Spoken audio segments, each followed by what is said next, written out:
What's up, ladies and gentlemen? Once again, welcome back to TDPHINSTALK, home of the real Miami Dolphin fans here on Victory Monday. I am here to talk to you all about why the Miami Dolphins defense was better than people think against the Cardinals. There's been a lot of rumblings throughout the game and after the game that our defense played very poorly in this game. And I am here to actually debunk that and use the eye test and a little bit of common sense within it.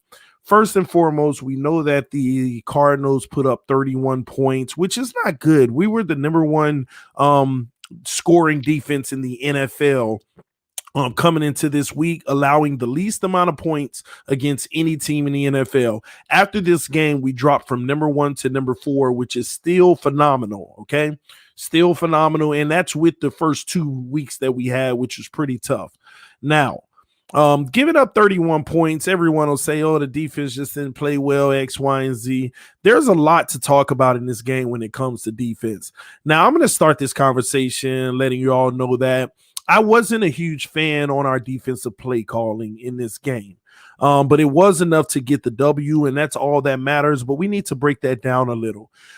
It's pretty obvious what Miami Dolphins are trying to do with this schematic football. We believe that we have 2 of the best cornerbacks in the NFL that can lock down any 2 great receivers in this NFL. When I say lockdown, pretty much lockdown. No one's perfect. You know, players are going to get beat, but you make life tough for them on any given Sunday. And that's in Byron Jones and Xavier Howard, okay? Now, first and foremost, we have to put some context behind that. In order for your guys to be locked down, you have to have a scheme that's conducive to putting pressure on the quarterback as soon as you can to force quick throws. Quick throws or throws that do not take longer than 3 to 4 seconds to develop. So if our guys are going to be playing bump and run, it is impossible for you to allow another quarterback 4, 5, 6, 7 seconds to sit in the pocket without being even pressured to throw the ball. So what happened yesterday in a lot of cases is Miami went into their classic defense that just sucks, and that is playing zone. We are not a good zone team. Every single time we play zone, there is a completion against us. For the life of me, I still don't understand why we do it. Now, there are times that we'll run zone to give our players a little bit of rest. You don't want to wear them out, chasing guys all over the field. You want them to sway in their area just to give them a little rest. And you got to be a great coach to call that perfectly and give them the rest necessary. But we started this game in zone, and then when we would go into man-to-man, we would give cushion. And when this game first started, the Arizona Cardinals couldn't find anything deep. Kyler Murray would drop back to pass. They called a lot of deep routes. Nothing was there. He had to scramble out and use his feet. They were making some coverage plays, but Kyler Murray, being who he is, was able to escape on a lot of those. But those go unnoticed when Kyler Murray runs for 30 yards. We don't give credit to the fact that the secondary did a heck of a job making sure he had no one to throw to. That's number one. Number two, we run a scheme that on many occasions we run a zero, which means we're going to man-to-man across the board and send everybody else, which should allow one free rusher to the quarterback on every play. This game was totally different from last week. This game, for at least half of the game, we gave the illusion that we would send the house and backed out every time.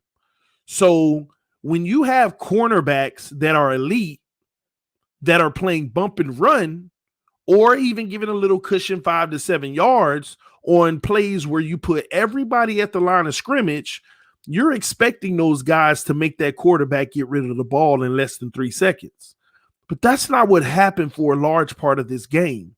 What happened was when Kyler Murray hiked the ball, you saw 3 defenders drop back on what looks like it was going to be a 7-man rush. You saw 3 defenders drop out of there, and there was a 4-man rush. And every time there was a 4-man rush, you can count on your Mississippis: 1 Mississippi, 2 Mississippi, 3 Mississippi, 4 Mississippi, 5 Mississippi. Then Kyler Murray makes a decision to throw the ball. You're giving 5 seconds in this league. No corner you can rely to just cover across the board for more than 4 to 5 seconds on so many plays. It's just not fair. You gotta get the ball out of the quarterback's hand quick, and that is where our corners' strengths are. Xavier Howard can guard you in the first 15 yards like no other and take chances to get interceptions. Byron Jones, you ain't doing nothing in the first 15 yards unless you on a quick comeback route for 3, 4, 5 yards. That's about it. But outside of that, you're not going to do anything. So when you look at the stats, what did they say we need? Oh my gosh, it brings me back now. What did they say that we need to worry about with Arizona's offense? You got to worry about Kyler Murray, of course, but who was the one guy that they say it is impossible to stop him? They told me on the AFC East roundtable, this guy just said that they're going to shut down this person. This guy is delusional. That's what they told me. And who is that guy, ladies and gentlemen? Nuke. D-Hop. They said that we could not stop D-Hop. I love what the Miami Dolphins did against D-Hop. Xavier Howard nor Byron Jones guarded D-Hop. They both guarded him all day. The game started out very first play when Kyler Murray looked to the right, Byron Jones was guarding him. The next play, Xavier Howard was guarding him. And I'm watching the chess match throughout the whole game. They just kept switching up the look on D-Hop. They kept switching it up. X would guard him a little, then Xavier Howard would guard him a little, and they would switch up on him and Larry Fitzgerald. They just kept on swapping them in and out. Because when the game started, I said, oh, Byron Jones is going to be guarding D-Hop. The very first play, Byron Jones is on him. Xavier Howard's on Larry Fitzgerald.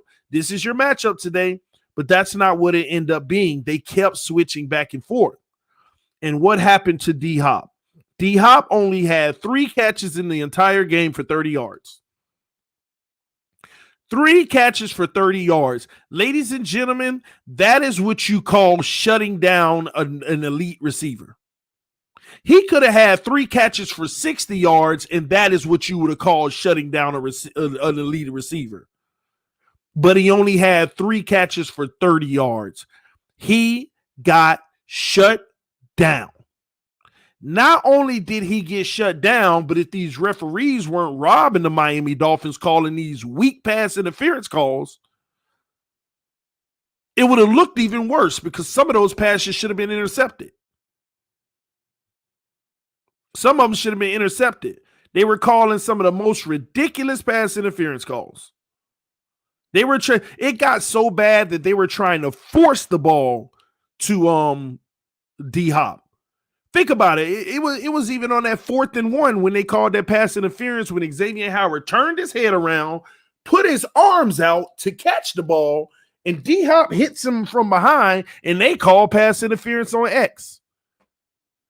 And Kyler Murray was forcing that ball. That was just a bad ball to throw. He just floated it up.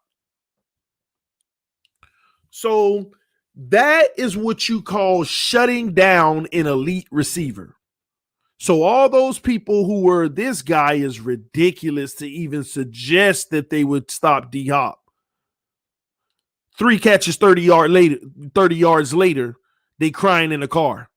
You can't find them.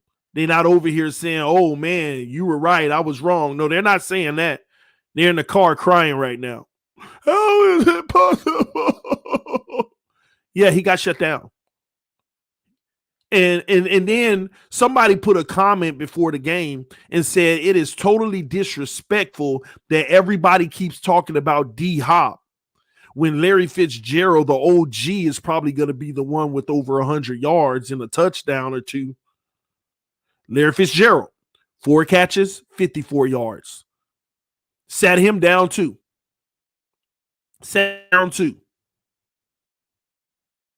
So D-Hop and Larry Fitzgerald combined for 7 catches and 74 yards. 7 catches and 74 yards. Even if D-Hop has 7 catches and 74 yards, that's shut down. You've been shut down to be D-Hop. So no. People need, because and another thing, people need to slow down saying things about this defense. Oh, this defense then is playing bad. No, we took the guys that we wanted to take out of this game and force you to beat us with other guys. And if you did, you did. Other guys made play. You got to look at that. Now let's go to Christian Kirk. He's the receiver that had 5 receptions for 123 yards and a touchdown. That was the one where Byron Jones got beat. But let's talk about that play, because if you take away that 160-yard bomb, we got another guy with 4 receptions and 60-something yards. But I don't live in that life. I don't say if you would have did this, that would have happened. He had a good game. But that's what the game plan is. Let everybody else do it. Just don't let D-Hop and Fitzgerald do it. Everybody else can go off, but long as those two don't go off. Now, but Christian Kirk on that play. Another play where we put 7 men at the line of scrimmage. Sticks. Don't forget that everybody was playing the first down marker at the 10-yard line. And it was bad coaching on that by the Dolphins. It was a bad play call. You got 7 men on the line of scrimmage on a play that they got to execute on. We're literally playing the first down marker. They 5 receivers wide. Everybody got a man, and Byron Jones got his man on the outside, but he's 12 yards off. We look like we're about to send 7, which means Kyler Murray's going to either have to get rid of this ball in 2 seconds, because there's one guy that's going to come unblocked. Or if he doesn't send a guy, if he doesn't get rid of the ball in 2 seconds, he's going to either run and try to go for the first down himself. But there is no room for a deep ball when you send the blitz. And what did they do? When the ball was hiked, every receiver went, when they got to the 5-yard line, not a single DB backed up. Why? Because they were playing the sticks. But the problem is the Miami Dolphins didn't send the house. We backed 3 guys out in coverage, and Kyler Murray sat back there for 5 seconds. And you got a receiver running full speed, and Byron Jones waiting at the first down marker. And as soon as he realized we ain't got no pressure on him, I got to go chase him deep. It was too late. It was too late at that point. Kyler Murray floated the ball up deep. It was too late. You were going to get burnt. If you would have sent the pressure, it would have never happened, because he would have had to get rid of the ball early. And that's what gets me. When we literally put guys at the sticks, we need to send at least one extra guy. You cannot sit there and do plays like that and give Kyler Murray 4 or 5 seconds to throw the ball. That's not smart. And that is the one deep ball that they got in the entire game. The only deep ball. People don't understand that either. That was the deep one that went to the house for the touchdown. Now, let's stay on this defense. Oh, the run defense didn't do well. They gave up literally 178 yards on the ground. 178 yards on the ground is not good. But let's back up, y'all. The traditional run game. Chase Edmonds ran the ball 25 times for 70 yards. We held him to 2.8 yards a carry. Anything under 3.3 yards in my eyes is a win. We did what we were supposed to do in the run game. The only rushes, Kyler Murray had 106 yards, and that was because he used his legs and escaped some really tough situations, and that comes with the territory. That comes with the territory. There were guys all in the backfield ready to tackle him, and he just put them jets on and shook them and went out for 20 yards, 30 yards, 26 yards, 19 yards. He ran the ball 11 times and averaged 9.6 yards a carry. 9.6 yards per carry. So we did our job in the run defense. We didn't do our job as well in the quarterback contained defense. That's a whole different standpoint. I believe the Miami Dolphins came into this game on defense with 4 points. Number 1, no D-Hop. Number 2, no Fitzgerald. Number 3, don't let them run the ball. Number 4, contain Kyler Murray. We passed the test on 3 out of 4. The only one that we failed was the containing Kyler Murray. If you look at the way we played this game in our game plan, the only facet of the game on defense that we did not execute was containing Kyler Murray. The other 3, we won the battle. Now, somebody said that D was far from locked down yesterday. The D overall, I agree, it wasn't locked down yesterday. But when we talk about our game plan, no D-Hop, no Fitzgerald, don't allow them to run the ball. Oh, we locked him down. D-Hop didn't do nothing. He couldn't even get in the rhythm. He was out there getting frustrated. You didn't see it? Fitzgerald was non-existent almost.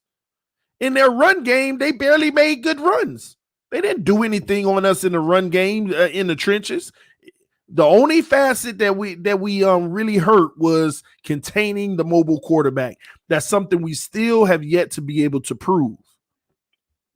We still have yet to be able to prove that facet of the game, containing the mobile quarterback. Next week isn't going to be easy either. And that's why it's going to be interesting. The Herbert effect, I believe we can get to Herbert and he's not going to be as elusive as Kyler Murray. And that's why I feel like we have the best chance to win that game, but it's not going to be easy. It just depends on what defensive scheme our coaches want to run. Herbert is the type of guy you need to bring the pressure. But will we? Will we bring the pressure? That's what's important, all right? But outside of that, listen, this defense played a good game. And shout out to Emmanuel Ogbah. Do you know that he has 7 sacks on the season? Halfway through the season, he has 7. He's on pace for 14. He's gotten a sack in every single game, I believe, except week 1. If I'm not mistaken. I believe he's gotten a sack in almost every game except week 1. So it'll be really interesting, guys. But I like what our defense did. I just think that we need to put our secondary in a better situation. Like, think about the Rams game. We never had to worry about them beating us deep because we put so much pressure on him that he never even had time to throw deep. He never had time to throw deep. This game, we gave Kyler Murray plenty of time to throw deep, guys. We gave him too much time to throw deep. And it's unfair to the secondary. And it makes the secondary look bad and our own fans. Oh, these secondary, they're looking bad, blah, blah, blah, blah, blah. Those guys played their butt off yesterday. Byron Jones, Xavier Howard, they played their butt off yesterday. I'm not even knocking Xavier Howard with all them pass interference. Some of them he was not technically sound. He could have been better on. But listen, he was there with his man, bang, bang. Other plays, Kyler Murray never even threw the ball because it just wasn't open. Did you notice that Kyler Murray didn't have many completions to where they got batted down or just a raggedy incompletion? Because Kyler Murray's the type of person, if they're covered, I'm not even throwing it. If it's a really tight window to squeeze in, I'm not even throwing it. People don't notice that about Kyler Murray's game. That's why he's so efficient. He was 21 of 26, y'all. 21 of 26. Only 5 incompletions. Only 5 incompletions. 21 of 26. And that is a testament, but I'm willing to bet that he dropped back to pass. Kyler Murray dropped back to pass probably 40 times. He dropped back to pass, it had to be about 40 times. Because if he took 26 pass attempts and he had 11 rushes, because those rushes, 8 of them were designed to throw the ball. 3 of them were designed quarterback keepers. You know how they run it around the corner with him and see if he could see any lane and go through it. But yeah, he literally dropped back to pass over 40 times, but he was 21 of 26. So he doesn't throw the ball. He does not throw the ball if it's not open. And that's telling y'all, for him to only throw the ball 26 times, there were times he didn't even want to take a chance because it was guarded. So I'm not one of those individuals that say, oh, our defense was trash yesterday. Another impressive thing by our defense. Another impressive thing. The fourth quarter, they scored 0 points. They scored 0 points in the fourth quarter. So when our defense needed to show up the most, they held Arizona to 0 points in the fourth quarter.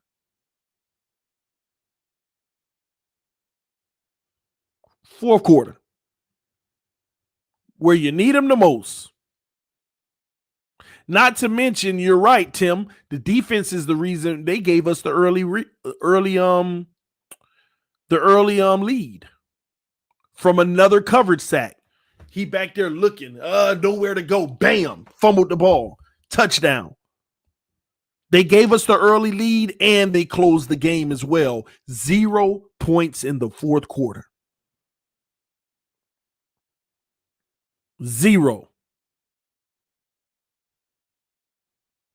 It's crazy, man.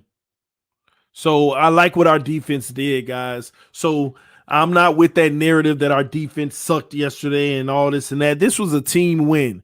And I want to give Tua a lot of credit. He did carry us in moments in this game, spread the ball around evenly. It wasn't any individual. Devontae Parker came up huge in multiple parts of this game. I want to make sure he definitely gets his respect, but he wasn't like this huge big figure. He got 6 receptions for 64 yards. Preston, before he got hurt, had 4 receptions for 60 yards and a touchdown. So, and Mike Gesicki, 3 receptions, 42 yards, and Grant, 4 receptions, 35 yards. So Tua spread it around a lot. Tua spread it around. 7 different guys caught a ball. So I like that. Tua definitely spread it around a lot. And also he added a little flair on the ground with 7 rushes and 35 yards. So this was a great team win altogether, but it's good to see that our quarterback can add more than just do his part. He can carry us a little, and that's what he did a little bit in this game. So glad to see you in the comment section, Larry. Fins Fans panel is in the comment section. Y'all go subscribe. I've been thinking about you, been worried how you've been doing after the surgery. So if you get a chance, hit me up, bro. I've been thinking about you lately. Even last night before I closed my eyes, I was wondering, and I was half asleep. I was like, man, I hope Larry's good. I haven't heard from him since. So I'm glad to see you in the comment section, bro. Really glad, man. Just thinking about you. But outside of that, guys, like I said again, thank y'all for tuning in to TD Fans Talk, home of the real Miami Dolphin fans. Just wanted to give y'all Tua's grade, wanted to talk about this defense, and we're going to try to get us a nice stream tonight where I go live. I bring some of y'all on. I want to hear what y'all got to say after you digested the victory yesterday. And yes, I have to say my favorite player on the Miami Dolphins right now, it isn't Tua, guys. My favorite player on the Dolphins isn't Tua. It's the MVP, Jason Sanders, man. He is constantly proving why you need a great kicker. Arizona knows better than anything. Literally, I thought the kick was in. It was a line drive right down the middle, but it was short. And let me say this too. Even if he would have made that kick, I had the full confidence we would still win the game because we were still going to be left with like 1 minute and 40 seconds or something like that. And I think, and that would have been a tie ball game. I had confidence we would have went down and at a minimum scored a field goal. So I wasn't worried about that either. Eric wrote that dude. Man, a lot of guys are that dude, but man, Jason Sanders is the MVP, man. People, oh man, see, that brings me back to people talking that craziness. I remember we drafted Jason Sanders. They were like, oh, leave it up to the Dolphins, always doing something stupid. Who drafts a kicker? That's what they said. Who drafts a kicker? Oh, this team will never get it right. Jason Sanders is proving why he is worthy of a draft pick. Why he is worthy of a draft pick. This guy has been so clutch. He's guaranteed. He's money. He's just a great kicker, man. He's a great kicker, man. So listen, man. I'm glad that we got Jason Sanders, man. I feel good about Jason Sanders any day of the week. I feel good about Sanders any day of the week, man. He's all good with me. All right, y'all. This is TD Fans Talk, home of the real Miami Dolphin fans.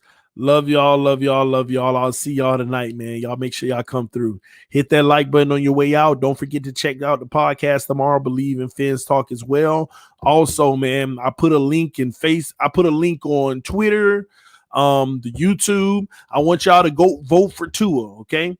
If you think that Tua is the best quarterback in this draft, ahead of Herbert and Burrow, go vote for him. I already put the link on YouTube in the community tab. So go vote for him, or go to Twitter, my Twitter page. Go vote for Tua on my on the new platform. I put polls and things on that platform. It's called Sided, all right? Let me see how many votes I got so far. I got 74 votes right now. Tua's leading the way over Herbert and Burrow, but go vote and make sure we keep that lead, man.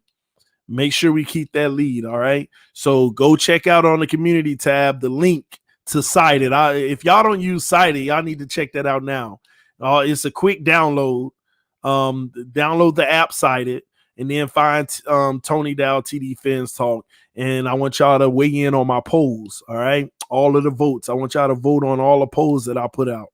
All right, so appreciate y'all. Love y'all. Also, check out the merch store, TD Fin Shop.